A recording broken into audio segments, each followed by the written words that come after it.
Jean-Jacques Debout a décidé de se raconter à travers son ouvrage La couleur des fantômes, édition Talent Édition. L'occasion de découvrir et redécouvrir de nombreuses anecdotes sur les stars des années yéyé. Ils sont nombreux à avoir fréquenté le mari de Chantal Goya, au fil du temps.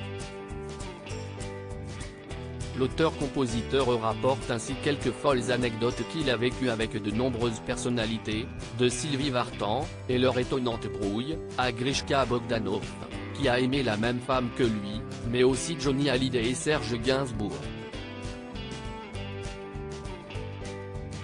Et Johnny, dont Jean-Jacques Debout a été très proche, se retrouve au cœur de nombreux récits de ce livre.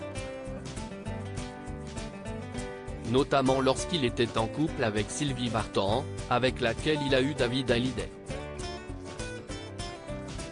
Mais le playboy plaisait naturellement à d'autres femmes et parmi elles des célèbres. En effet, Marlène Dietrich était folle de Johnny, comme écrit par Jean-Jacques Debout. Et lorsqu'elle est venue avec ce dernier assister au concert de l'idole des jeunes, à l'Olympia en 1962, elle s'est naturellement mise sur son 31. En loge, l'artiste et Marlène Dietrich avaient parlé mode, un sujet qui leur tenait à cœur et sur lequel ils se retrouvaient. Mais ce n'était pas de Sylvie Vartan. Marlène Dietrich t'a trouvé très mal habillée lorsque les deux femmes se sont rencontrées. Marlène Dietrich avait été quelque peu étonnée du look de Sylvie Vartan. Si je sortais ainsi, je me fâcherais avec tous mes amis, avait-elle laissé entendre, se demandant qui pouvait bien conseiller la chanteuse.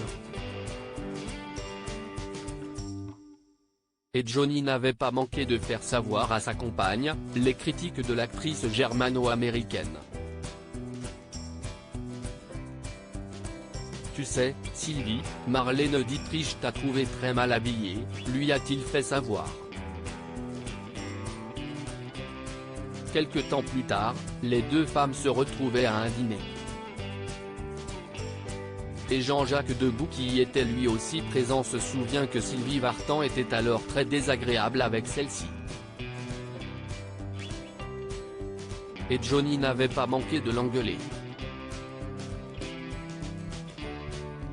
Mais tu peux fermer ta gueule, un peu, avait lâché celui qui est devenu ensuite papa de Laura Smet, Jade et Joey Hallyday. Cela n'a pas calmé Sylvie Vartan qui n'a pas manqué de continuer de provoquer l'actrice, la faisant passer pour une vieille. On vous maquillait avec quoi dans vos beaux films en noir et blanc, lui avait-elle lancé. Pendant ce temps, Johnny Hallyday, lui, continuait inlassablement de faire du charme à Marlène Dietrich.